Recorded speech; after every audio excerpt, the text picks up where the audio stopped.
GT Holidays, South India's #1 travel brand. You know you are special when you're with GT Holidays. நான் கிட்டத்தட்ட ஒரு ஹெரோயிக் எப்படி வெட்டுறான் பார், பார்க்குறவன் அப்படி பார்க்கணுன்னு தானே எடுத்துருக்க முடியும். ஐயோயோ வெட்டுறானே அப்படின்னு பதற மாதிரி பார்ப்பாங்கன்னு நினச்சி இப்படி எடுக்க வாய்ப்பே இல்லை. இன்னொருத்தனுக்கு என்னமோ ஆயிடுச்சே அப்படின்றது போய் என்ன ஆனாலும் சரி எனக்கு போயிடும். நான் இப்போ ஒரு கடினமான மனநிலையோடு இதை சொல்கிறேன். இந்த வைப்பை இப்போ பார்த்தோம்ல, இதே மாதிரி இன்னும் கேவலமான வைப்பெல்லாம் வந்துடும் கூடிய விரைவு. இப்போ நான் இதை சொல்கிறதே ரொம்ப ஜாக்கிரதையாக சொல்ல வேண்டியது. இதுக்கு சப்ஸ்கிரைபர்ஸ் இருப்பாங்கல்ல, இந்த சப்ஸ்கிரைபர்லாம் யார்? இப்போ ரொம்ப most polluted word in English வந்து வைப். 2025 தமிழ்நாட்டினுடைய தலைகுனிவு அப்படின்றது இதை நீங்கள் சொல்கிறீங்கன்னா, இதுக்கு முந்தின தலைகுனிவு வந்து கரூர் சம்பவத்தில் ஒரு மொத்த குடும்பமும் கிளம்பி சென்னை போனோம். எப்போ அந்த வண்டி கரூர்லேருந்து கிளம்புச்சோ அப்போவே தமிழ்நாடுன்னு நாம் ஏதோ பெருமையாக பேசிகிட்டு இருந்தோம் இல்லையா? இன்னமும் இருக்குது அந்த போர்ஷன். ஆனால் அதில் ஒரு கீரல் விழுந்து, இது 2வது கீரல். இளவரசன் ஒரு நடிகர், அவர் வந்து கிண்டலாக சொல்லுவார், என்னடா வெட்டு போன நேற்று ஒழுங்காகவே வெட்டலை, நீ கத்தி இது பண்ணது, வெட்டினவன் பூரா எந்திரிச்சு வந்து ஒழுங்காக வெட்டுன்னு சொல்கிறான்னு நம்மலாம் தேட்டரில் சிரித்தோம். நகைச்சுவையாக பேசி சிரித்தது இன்னைக்கு கண்ணுக்கு முன்னாடி பார்த்துக்கிட்டு இருக்கோம். உங்கள் பொண்ணும் என் பொண்ணும் இந்த இடத்துல இருக்கிற அத்தனை பேருடைய பொண்ணும் பையனும் இந்த உலகத்தில் தானே வாழ போகிறாங்க. நாளைக்கு இதே தவறுகள் அவங்களுக்கு நடக்காதா? நக்கீரன் நேயர்களுக்கு வணக்கம். இந்த நேர்காணலின் சிறப்பு விருந்தினர் கவுன்சிலர் திரு ஜெய்சன் அவர்கள். வணக்கம் சார். வணக்கம் சார். உண்மையிலேயே இது வந்து உங்கள்கிட்ட நான் பேசணும்னு எதிர்பார்க்கல, நீங்களும் எதிர்பார்த்துருக்க மாட்டீங்க. அந்தளவுக்கு ஒரு கொடூரமான நிகழ்வு நம்ம தமிழ்நாட்டில் பல வருடங்களாகவே பார்த்துட்ருக்கோம். பள்ளி மாணவர்களிடையில் அந்த சாதிய பாகுபாடு, சாதிய ஆதிக்கத்தால் ஒரு மாணவரே மற்றொரு மாணவரை அடிக்கிறத வச்சதெல்லாம் பார்த்துருக்கோம். ஆனால் இப்போ என்னடா அப்படின்னா, ரீல்ஸ் மோகத்தால், இப்போ திருத்தணியில் அந்த சம்பவம் வந்து நடந்திருக்கு. ரீல்ஸ் மோகத்தால் 4 பேர் சேர்ந்து இன்னொரு இளைஞரை வந்து ரொம்ப கொடூரமாக வெட்டுறாங்க. அது ரீல்ஸ் இன்னொருத்தர் ரெக்கார்ட் பண்ணிட்டு இருக்காரு. இப்போல்லாம் நடக்கணும் எதிர்பார்த்தீங்களா? தமிழ்நாட்டில் யாருமே எதிர்பார்த்துருக்க மாட்டாங்க. அந்த நீங்கள் சொன்ன அந்த பர்டிகுலர் இன்சிடெண்ட்டில் அந்த வெட்டு அப்படின்றது வந்து ஒரு 67 முறை. ஆமாம், 68 முறை வெட்டி இருக்கிறதா சொல்கிறாங்க, படிக்கிறோம். இப்போ அது அந்த 68 முறைன்றது இருக்கட்டும், அதுக்கு நான் வரேன். முதல்ல ஒரு ஊடகத்தில் இருக்கோம், தமிழ்நாடு சார்ந்த மனிதர்களாக இருக்கோம். அதனால் முதல்ல இந்த வெட்டுப்பட்டவர் யாராக இருந்தாலும் இந்த தமிழ்நாடு சார்பாக அவர்கிட்ட நாம் வந்து இது எவ்வளோ விளையாட்டாக அவங்க பண்ணியிருந்தாலும் செஞ்ச ஆட்கள் வந்து தமிழ் ஆட்கள், நம்ம மாணவர்கள் அல்லது என்னவோ எண்ணத்தில் இருந்தவங்கன்றதுக்கு முதல்ல நம்ம மன்னிப்போடு இதை ஆரம்பிக்கலாம். ஆமாம், ஏன்னா சார் இந்த விக்டம் வந்து வெட்டு வாங்கினவர் வந்து நார்த் இந்தியன்னு சொல்கிறாங்க. இந்த வெட்டுறதுக்கு முன்னாடி அந்த இளைஞர்கள்லாம் வந்து அந்த திருத்தணி ஸ்டேஷன் ட்ரெயினுக்குள்ளேயே வந்து ரீல்ஸ் எடுக்க ட்ரை பண்ணியிருக்காங்க போல் இருக்கு. அப்பயே வந்து அவர் வந்து அப்யூஸ் பண்ணியிருக்காங்க. இப்போ ஒரு இது பண்ணலன்னு சொன்னதுக்கப்புறம் பின்னாடி இருக்கிற விளையாட்டு போக்கு என்னவாக இருந்தாலும் நாம் வந்து ஒரு தமிழ்நாடு வாழ் மனிதர் அப்படின்ற முறையில் முதல்ல ஒரு அந்த நார்த் இந்தியன் வெட்டுப்பட்டவருக்கு 68 முறைன்றது சாதாரண விஷயம் இல்லை. முதல்ல ஒரு மன்னிப்போடு ஆரம்பிப்போம். நம்ம மன்னிப்பு கேட்டுக்குவோம். இந்த தமிழ்நாடு இப்படியானது அல்ல. சரி, இது இருக்கட்டும். இப்போ இந்த பிரச்சனையினுடைய அடிப்படைக்கு வரும். அடிப்படை முதல்ல நான் செய்கிறத இந்த உலகம் பார்க்கணும். நான் செய்கிறத இந்த உலகம் பார்க்கணும். வெறுமனை பார்த்தா எனக்கு போதாது. நான் கிட்டத்தட்ட ஒரு ஹெரோயிக் என்னை வந்து எப்படி வெட்டுறான் பார் அப்படின்னு தானே பார்க்கணும். பார்க்குறவன் அப்படி பார்க்கணுன்னு தானே எடுத்துருக்க முடியும். ஐயோயோ வெட்டுறானே அப்படின்னு பதற மாதிரி பார்ப்பாங்கன்னு நினச்சி இப்படி எடுக்க வாய்ப்பே இல்லை. ரீல்ஸ்னால் இப்படி போடணும், போய் வெட்டுறாங்க, நிஜமாகவே வெட்டிட்டாங்க, அருமை அப்படின்னு சொல்லணும்னு தானே இது எடுக்கப்பட்டிருக்க முடியும். சரி, அந்த மனநிலை எங்கேருந்து வந்ததுன்னா, ஒருத்தன் அழிஞ்சாலும் பரவாயில்ல, எனக்கு பேர் வரணும். அந்த மனிதம்னு ஒன்று இருக்குல்ல, மனிதத்துவம், இன்னொருத்தனுக்கு என்னமோ ஆயிடுச்சே அப்படின்றது போய் என்ன ஆனாலும் சரி எனக்கு பேர் வரணும். நாங்கள் 2 பேர் இப்போ இந்த ரீல்ஸ்லேருந்து கொஞ்சம் நகருவோம். நாங்கள் 2 பேர் எவ்வளவு கேவலமாக ட்ரெஸ் பண்ணியிருந்தாலும் எங்களை வந்து எல்லோரும் லைக் போட்டு பாராட்டணும். இந்த ப்ரீ வெட்டிங் ஷூட்டில் இப்போ நடக்கிற அநியாயங்கள்லாம் இப்படி தான் இருக்குது. நம்ம ஏற்கனவே பேசணும். ப்ரீ வெட்டிங் ஷூட்டில் ஒரு தடவை ட்ரெயின் அந்த ரயில்வே ட்ராக்கில் நடந்து ட்ரெயின் வந்து அடித்து இறந்து போய் அது பார்த்தோம். அப்போ நான் எப்படி இருந்தாலும் சரி, அல்லது நான் யாருக்கோ என்ன தீங்கு செஞ்சாலும் சரி, என்ன நீங்கள் பாராட்டணும், பாராட்டியே ஆகணும், இல்லை பயப்படணும். ஆமாம், அது பயப்படுறது கூட பாராட்டுதலாக இருக்கணும். ஏய் பார்த்தா பயமாக இருக்குடா அப்படின்னு நீ சொல்கிறது எனக்கு பெரிய விஷயம். இப்போ என்னை பாராட்டணும், என்னை இந்த உலகம் பார்த்து பயப்படணும் அல்லது வியக்கணும். எதுக்காக? நான் வந்து இந்தியாவுக்காக புதுசாக ஒன்று கண்டுபிடிச்சிருக்கேன், ஒரு நோய்க்காக மருந்து கண்டுபிடிச்சிருக்கேன், இந்தியாவோட பெயரை வெளி உலகத்தில் சொல்கிற மாதிரி விண்வெளிக்கு போகிறதுக்கு ஏதோ ஒன்று புதுசாக அது இல்லை. என்னால் இம்மாரலாக செய்ய முடிஞ்ச ஏதோ ஒரு விஷயத்தை செய்யும் பொழுது நீங்கள்லாம் என்னை பாராட்டணும். இதுக்கு பேர் தான் வைப்புன்னு வச்சுருக்காங்க. இந்த வைப்புன்றது இதுதான். இந்த வைப்புக்காக எதையும் செய்வோம், எதை வேணாலும் செய்யலாம். நான் இப்போ ஒரு கடினமான மனநிலையோடு இதை சொல்கிறேன். இந்த வைப்பை இப்போ பார்த்தோம்ல, இதே மாதிரி இன்னும் கேவலமான வைப்பெல்லாம் வந்துடும் கூடிய விரைவில். ஒரு முற்றுப்புள்ளி வைக்கல. உண்மையான சட்டத்திட்டங்கள். இப்போ சிறுவர் சீர்திருத்த பள்ளிக்கு போனார், அவர் வந்து ரொம்ப வயசில் கம்மி. நம்ம நிர்பயா வழக்கிலேயே ஒருத்தர் ரிலீஸ் பண்ண உலகம் தானே இது. நிர்பயா வழக்கிலேயே ஒரு சிறாராக இருந்தாலும் சிறாரான்னு சொல்லி, அப்போ அவர் இங்கே தானே எங்கேயோ சுற்றிட்டு இருக்கணும் இல்லையா? அப்போ இந்த சீர்திருத்த பள்ளியில் போடுவாங்க, 5 வருஷத்தில் வந்துடுவாங்க. அப்படின்னா வந்ததுக்கப்புறம் சரி வெட்டினா ரீல்ஸில் போடக்கூடாது போல் இருக்குது அப்படின்றது மட்டும் எடிட் பண்ணிட்டு வெட்டுறதை தொடர்ந்தா. அப்போ கடுமையான சட்டத்திட்டங்கள் இதுக்கு வரல அப்படின்னா இதை விட இன்னும் கேவலமான விஷயங்களை பார்ப்போம். தனி மனித உறவுகள், கணவன் மனைவி உறவு, அத்துமீறல், உடல் மேலே ஆதிக்கம் செலுத்துதல், இதெல்லாம் லைவாக வரும். அதுக்கும் கீழே போய் லைக் போட்டு கமெண்ட் போட்டு அந்த பர்டிகுலர் பர்சனை வந்து சப்ஸ்கிரைப் பண்ணி, இப்போ இந்த இந்த இந்த யாரோ ஒரு அப்படின்னு சொல்லப்படுறவங்களுக்கு, இப்போ நான் இதை சொல்கிறதே ரொம்ப ஜாக்கிரதையாக சொல்ல வேண்டியது. இதுக்கு சப்ஸ்கிரைபர்ஸ் இருப்பாங்கள்ல, இந்த பர்சனுக்கு யாரோ என்னமோ ஒரு ரீல்ஸ், என்னமோ ஒரு குரூப்பு, என்னமோ ஒரு பேர், சப்ஸ்கிரைபர் இருப்பாங்கள்ல, இந்த சப்ஸ்கிரைபர்லாம் யார்? இவர் என்ன சுதந்திரப்பூரில் ஜெயிச்சு லைவ் போடுறாரா?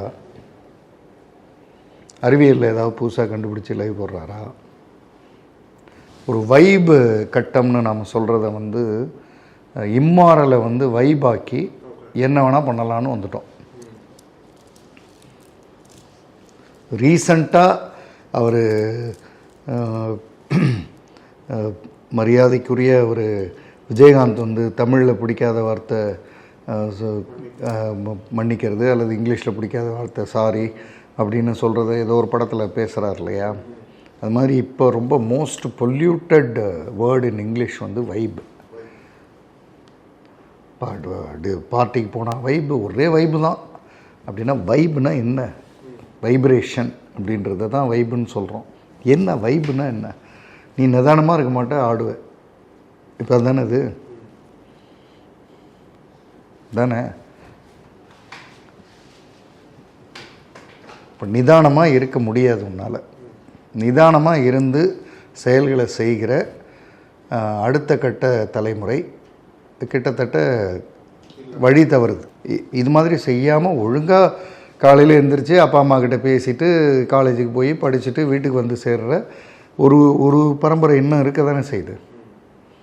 அது எந்த இதுக்கும் இந்த மாதிரி அது ஒரு நாள் கூட ரீல் போட்டிருக்காது.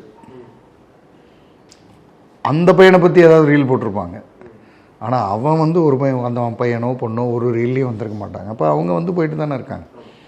இந்த வைப்புன்றது வழி தவறி போயிட்டுருக்கு சார். தமிழ்நாட்டினுடைய 2025 தமிழ்நாட்டினுடைய தலைகுனிவு அப்படின்றது இதை நீங்கள் சொல்கிறீங்கன்னா, இதுக்கு முந்தின தலைகுனிவு வந்து கரூர் சம்பவத்தில் ஒரு மொத்த குடும்பமும் கிளம்பி சென்னை போனது. நான் விஜய் அரசியல் இதெல்லாம் ஒரு ஓரம் வைப்போம், அதெல்லாம் நமக்கு தேவையில்லாத வேலை. நம்ம பேசுகிறது மனித மனம். பக்கத்து வீட்டில் வயதானவர் நடக்க முடியாமல் இருக்கார், நம்ம வீட்டில் இறப்பு வந்துருச்சு, உங்கள் வீட்டில் வந்துருச்சு, என் வீட்டில் வந்துருச்சு. அந்த வயதானவர் வர முடியல, நீங்களும் நானும் அவர்கிட்ட போய் கேட்டுக்குவோமா? அந்த பண்பு உண்டா நம்மக்கிட்ட? நம்மளை விடுங்க, அவர் படுத்துக்கிட்டு அவரை வர சொல்லுன்னு சொல்லுவாரா? வயதானவர், நடக்க முடியாதவர். நான் பார்த்துருக்கேன், என்னுடைய சிறு வயதில் என்னுடைய கிராமத்தில் அந்த சிறுநீர் கழிக்கிறது அதில் ஏதோ பிரச்சனை உள்ளவர் படுத்தே கிடப்பார். அவரை தூக்கிட்டு வந்தாங்க. இங்கே ஒரு இறப்பு நடந்த வீட்டுக்கு அவரை தூக்கிட்டு வந்தாங்க. அவர் அந்த இறந்து போனவங்களோட அம்மாவை கையை பிடிச்சிட்டு, அவர் படுத்த படுக்கையாக இருக்கார், கையை பிடிச்சிட்டு அழுதுட்டு திரும்ப தூக்கிட்டு போனாங்க. எப்போ அந்த வண்டி கரூர்லேருந்து கிளம்புச்சோ அப்போவே தமிழ்நாடுன்னு நாம் ஏதோ பெருமையாக பேசிகிட்டு இருந்தோம் இல்லையா? இன்னமும் இருக்குது அந்த போர்ஷன். ஆனால் அதில் ஒரு கீறல் விழுந்திருக்கு. இது 2வது கீறல். இன்னும் நிறைய கீறல் விழும். ஆனால் சார், இந்த சம்பவங்கள் நடக்குது, நம்மளும் பேசுகிறோம், கடந்து போகிறோம், மீண்டும் நடக்குது, பேசுகிறோம், ரிப்பீட்டாக போயிட்டே இருக்குது. ஆனால் ஒரு கூட்டு பொறுப்பாக எதற்காக இந்த சம்பவங்களை நம்மளால் தடுக்க முடியல? அது இருக்கட்டும். லைக் போடுறதுக்கு முன்னாடி நம்ம யோசிக்கணுமா இல்லையா? நம்ம சார், எவனோ ஒருத்தன் ஏதோ ஒரு ஹோட்டல், மதுரை அம்மா மெஸ் சாப்பிட்டு முடிச்சிட்டான். மிச்சம் இருக்கிற எலும்பு இருக்குல்ல, என்வி சாப்பிட்ருக்கான், நிறையா ஏதோ சாப்பிட்ருக்கான். இந்த எலும்பெல்லாம் இருக்குல்ல, அது தட்டில் போட்டு ஒரு ஃபோட்டோ எடுத்து போடுறான். வெற்றிகரமாக சாப்பாடு முடிந்தது, இது ஒரு ஃபோட்டோ. 1200 லைக்கு இதுக்கு, 1263 லைக் இதுக்கு வந்தால் இது என்ன கலாச்சாரம் இதுன்னு எனக்கு புரியல. அது பரவாயில்ல, கிட்டத்தட்ட 700 சில்லற கமெண்ட்டு, எங்கே எது சாப்பிட்லாம் அப்படின்னு ஓடிக்கிட்டே இருக்கு. நாம் காலையில் எந்திரிச்சு வாக்கிங் போகிறது நேரம் இல்லை, ஜிம்முக்கு நேரம் இல்லை, யோகா நேரம் இல்லை, டாக்டர்கிட்ட போகிறது நேரம் இல்லை, புக்கு படிக்க நேரம் இல்லை. ஆனால் எவனோ ஒருத்தன் சாப்பிட்டு முடித்து கடித்து துப்பி போட்ட எலும்பை ஃபோட்டோ எடுத்து போட்டால் அதுக்கு கீழே கமெண்ட் உட்காந்து எழுதுறதுக்கு நமக்கு நேரம் இருக்குது. இதை தான் வைப்புன்னு வச்சுருக்கோம். இதுக்கு பேர் வைப்பு.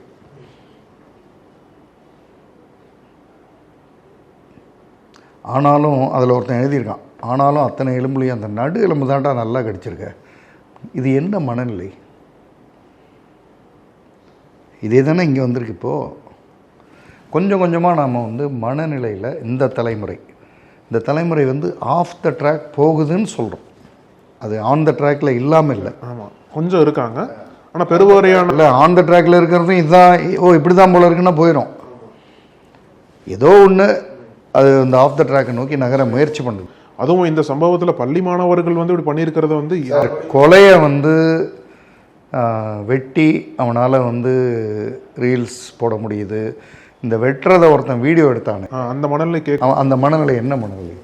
என்ன கேட்டால் இருக்கிறதுலே குரூரம் தான். உட்காந்து இவன் வெட்ட ரத்தம் வர அவன் அழ டே நல்லா வெட்டுறா, டே நல்லா இன்னும் கொஞ்சம் கிட்ட வெட்டுறா, அப்படி தானே எடுக்கணும். அப்படி தானே எடுக்கிறது. அப்போ 68 வெட்டுக்கும் அவன் எடுத்திருக்கான்னா அவன் மனநிலை என்ன? அதில் வேறு அவன் டே எனக்கு கொஞ்சம் குடுறா, நானும் வெட்டுறேன்றான்.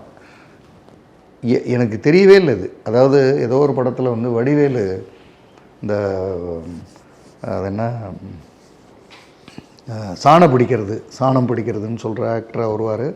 அதில் இளவரசன் ஒரு நடிகர், அவர் கிண்டலாக சொல்லுவார், என்னடா வெட்டு போன நேற்று ஒழுங்காகவே வெட்டலை, நீ கத்தி இது பண்ணது, வெட்டினவன் பூரா எந்திரிச்சு ஒழுங்காக வெட்டுன்னு சொல்கிறான்னு நம்மலாம் தேட்டரில் சிரித்தோம்.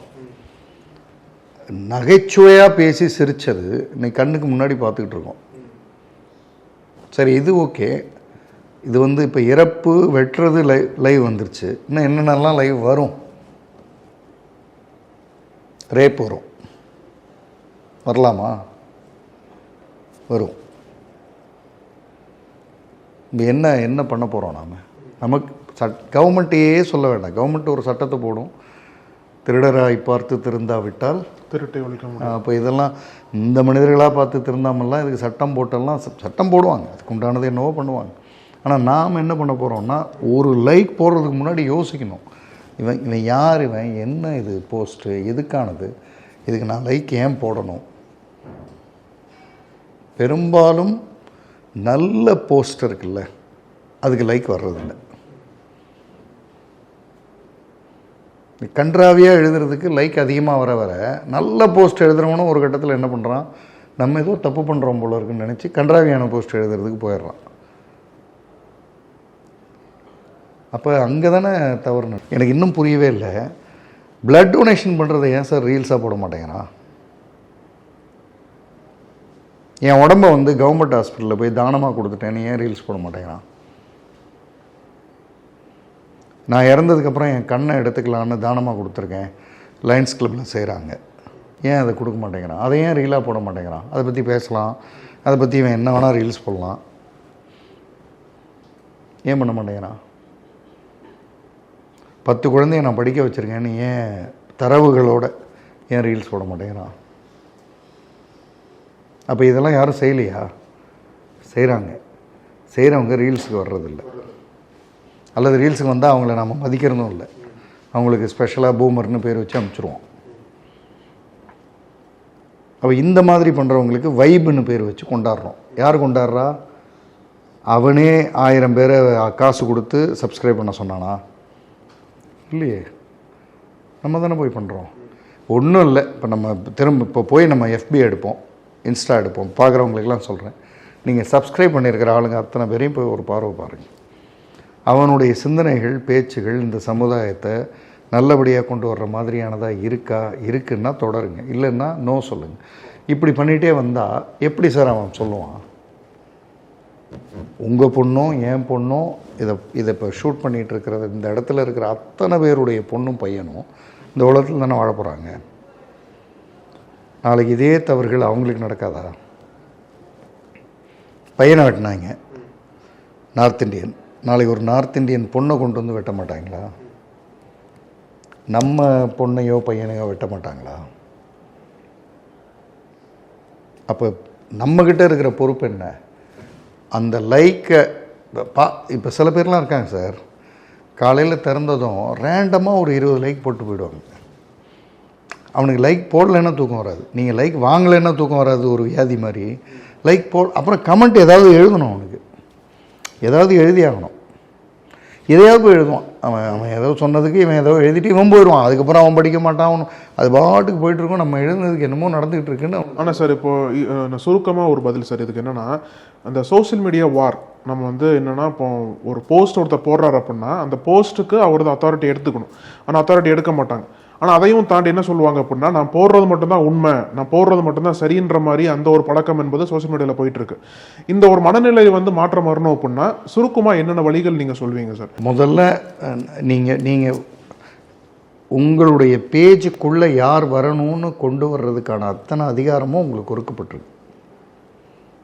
கொடுக்கப்பட்டிருக்கு. நீங்கள் ஒரு 10 நல்ல புத்தகங்களை படிங்க, உங்கள் பேஜ் முழுக்க எஃபி, இன்ஸ்டா எங்கே போனாலும் புத்தகங்களாக வந்து விழுந்துகிட்ருக்கும். அப்போ நீங்கள் தான் செலக்ட் பண்ண போகிறீங்க. பாயிண்ட் 1, உங்கள் சர்க்கிளை முடிந்த அளவு குறைக்க பாருங்கள். நான் வந்து ரீசண்டாக எனக்கு வந்திருக்கிற ஒரு யோசனை, எஃபியில் அங்கே இங்கேன்னு யாரோ ஃபாலோ பண்ணுறாங்க, ரைட், ஃபாலோ பண்ணுறவங்கள விட்டுருவோம். ஆனால் ஃப்ரெண்ட்ஸ் லிஸ்ட்டுன்னு இருக்குல்ல, உண்மையிலேயே இவங்க இவ்வளோ பேரும் தேவையா? ஏன் இது நான் ரெகுலர் சர்க்கிள்னு பார்த்தா ஒரு 30-40 பேர் இல்லை 50 பேர் 100 பேர் இருக்கு. அதுக்குள்ளே மட்டும் இருந்தால் என்ன? யார் இவங்கெல்லாம்? இவங்களுக்கும் எனக்கும் என்ன தொடர்பு? ஏதோ அவங்க என்னமோ என்றைக்கோ ஒரு ஃப்ரெண்ட் ரிக்வெஸ்ட் அனுப்பிச்சாங்க, நம்ம ஆனர் பண்ணோம், அதனால் போய்கிட்டே இருக்கா? முதல்ல நம்ம எழுதுறதெல்லாம் அவங்க படிக்கிறாங்களா? அப்போ யோசிச்சு பாருங்கள், இப்படி தான் நம்ம பண்ணியிருக்கோம். நீங்கள் சப்ஸ்கிரைப் பண்ண அத்தனையும் நீங்கள் படிக்கிறீங்களா? அப்போ அந்த சப்ஸ்கிரைப் பண்ணதில் யாரோ ஒருத்தன் தப்பு பண்ணுறான்னா 1,00,000 பேர் ஃபாலோவர்ஸ்னால் அந்த 1,00,000 பேரில் சப்ஸ்கிரைப் பண்ணவங்க லிஸ்ட்டில் 1,00,000 பேர்னால் இந்த 1,00,000த்தில் நீங்களும் தானே ஒருத்தர். அப்போ நீங்களும் தானே மறைமுகமாக அந்த தப்புக்கு என்கரேஜ் பண்ணுறீங்க. ஸோ ஃபஸ்ட்டு போய் சப்ஸ்கிரைப் பண்ண லிஸ்ட்டை பார்த்து எது சரியோ, எது நியாயமானதோ, எது குடும்ப வாழ்க்கைக்கு ஒத்து வருதோ, எது எதிர்காலத்தை வடிவமைக்குதோ அதை மட்டும் சப்ஸ்கிரைப் பண்ணுவோம். அப்போ இந்த மாதிரி ஆட்களுக்கு யார் சப்ஸ்கிரைபர் கிடைப்பாங்க? 1.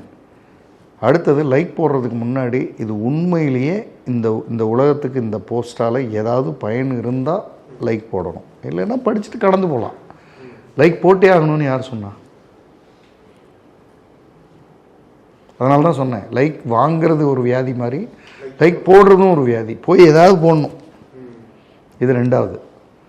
3வது, உங்களுக்கு நடந்த விஷயங்களை எழுதுறீங்க, உங்களுக்கு நடந்த விஷயங்களை சொல்கிறீங்கன்னா அதுதான் உண்மை. ஆனால் நம்ம என்ன சொல்கிறோம், நம்ம எப்போவுமே என்னமோ நடந்ததை பற்றியே பேசிகிட்டு இருக்கோம். அதாவது அவர் கோவப்பட்டிருக்கவே கூடாதுன்னு நம்ம வாழ்க்கையில் நாம் கோவப்பட்டுக்கிட்டு இருக்கோம். அப்போ அது ஒரு பகடை, நமக்கு பகடைக்காய், ஈஸியாக அப்படி வச்சு தப்பிச்சிடலாம். இப்போ இந்த வெட்டினதை பற்றி பேசுகிறோம்ல, வன்முறை தானே இது. இந்த வன்முறையை இதை கண்டிக்கணும், அதெல்லாம் இருக்கட்டும். இந்த வன்முறையை வெட்டாமல், ஆனால் நாம் செலுத்தலையா? யார் மேலேயும் நம்ம செலுத்திக்கிட்டே தானே இருக்கோம். ரீல்ஸ் போடல, ஆனால் நம்ம செலுத்திக்கிட்டே இருக்கோம்.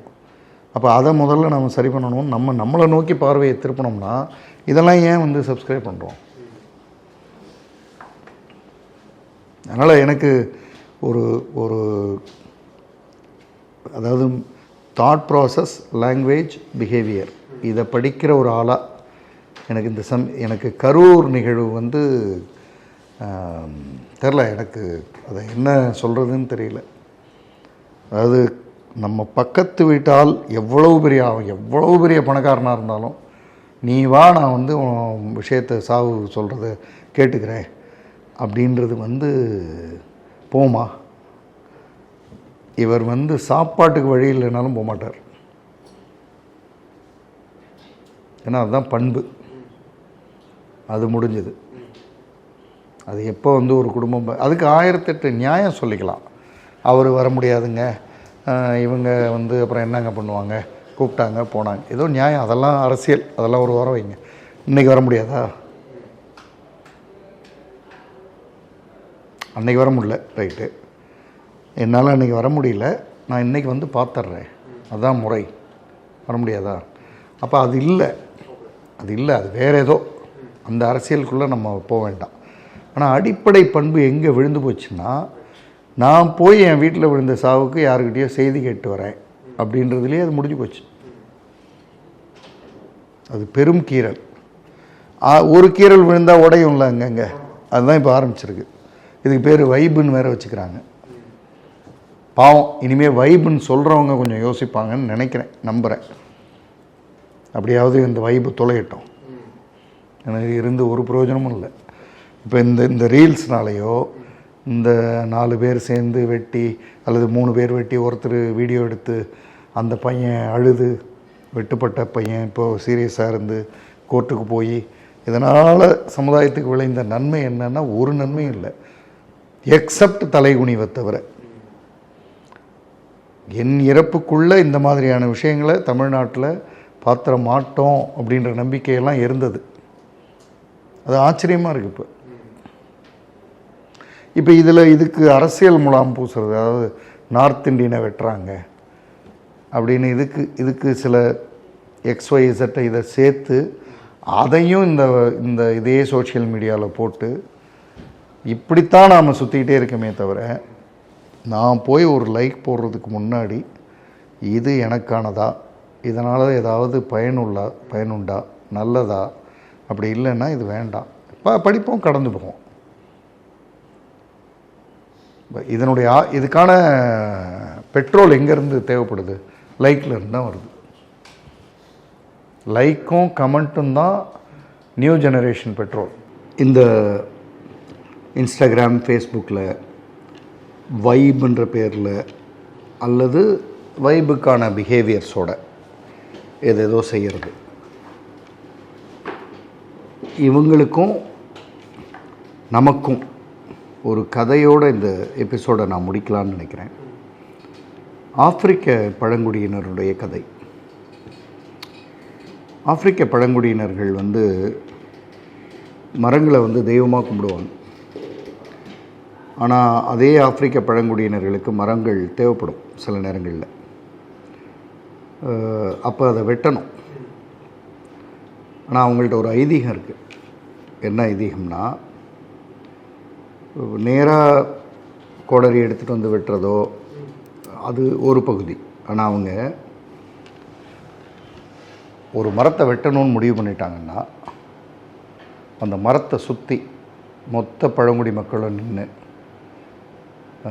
3 மணி நேரத்திற்கு அந்த மரத்தை பற்றிய கெட்ட விஷயங்களை, அந்த மரம் சரியில்லைன்றத உரத்த குரலில் சொல்லிகிட்டே இருந்து வெட்டுனா அதிகபட்சம் இப்போ ஒரு மணி நேரம் வெட்டுறதுக்காகனா இது ஒரு 10 நிமிஷத்தில் வெட்டிடுவாங்க அப்படின்றது கதையில் ஆப்பிரிக்க பழங்குடியினர் பற்றிய கதை, நிஜம். அதாவது ஒரு மரத்தை வெட்டுறதுன்னு முடிவு பண்ணிட்டாங்கன்னா அதை பற்றிய தவறான விஷயங்களையோ, அந்த மரத்தை குறை சொல்லியோ, அந்த மரம் தேவையில்லைன்றதோ, அந்த மரம் யூஸ்லெஸ்ன்றதையோ, இந்த காட்டுக்கு அது தேவையில்லை, அது எந்த விதத்துலேயும் பிரயோஜனப்படாமல் இங்கே இருக்குது அப்படின்ற மாதிரியான வார்த்தைகளை 3 மணி நேர அளவிற்கு பேசிட்டு வெட்டினா அது விழுந்துடும் உடனடியாக அப்படின்றது அவங்களுடைய நம்பிக்கை. அதை இன்னைக்கு வரை செய்கிறாங்க. அது மரத்தை தயார்படுறதை தாண்டி மனதை தயார்படுத்திக்கிறாங்க அவங்க வெட்டுறதுக்கு. இப்போ நடக்கிற நிகழ்வுகள் தமிழ்நாடு மாதிரியாகிற பெரு மரத்தை இந்த மாதிரியான நிகழ்வுகள் சாச்சிடலாம்னு நினைக்கும். இது அங்கொன்றும் இங்கொன்றுமா நடக்கும். ஆனால் எனக்கு ஒரு நம்பிக்கை என்னென்னா, தமிழ்நாடு ஒரு பெருமரம், அப்படியெல்லாம் சாச்சிட முடியாது. இந்த மாதிரியான நிகழ்வுகள் அக்கேஷ்னலாக தான் இருக்கும். இந்த மரம் ரொம்ப ஸ்ட்ராங்காக ஏற்கனவே உள்ளதை விட மிகச்சிறப்பாக வளர்ந்து வரும்னு தான் நான் நம்புகிறேன். ஆனால் இந்த கதை நம்ம மனதுக்குள்ளே எப்போவுமே இருக்கணும். நாம் யாரையாவது வீழ்த்தணும், சாய்க்கணும், வேரோடு அழிக்கணும் அப்படின்னு நினைக்கிறதுக்கு அவங்கள பற்றி தவறாக பேசுகிறதுன்றது அல்ல இந்த கதையினுடைய பொருள். தவறாக பேசுகிறது, தவறான செய்கைகளை செய்கிறதன் மூலம் அவங்கள அழிக்கிறோன்றது தான் இந்த கதையை சொல்கிறது. ரைட் சார், ரொம்ப நன்றி சார். தேங்க்யூ. நக்கீரன் டிவிக்கு சப்ஸ்கிரைப் செய்யுங்கள். உங்கள் ஆதரவே எங்கள் பலம். ஆசிரியர்களுக்கு நண்பனாகவும் மாணவர்களுக்கு ஆசானாகவும் திகழும் தேர்வு வழிகாட்டி. ஒவ்வொரு பாடத்திற்கும் அனுபவமிக்க ஆசிரியர்களின் துல்லியமான தெளிவான விடைகள். CNC இருக்கு, தேர்வு பயம் எதற்கு? இது தீரன் பப்ளிஷிங் ஹவுஸ் விற்பனை வெளியீடு.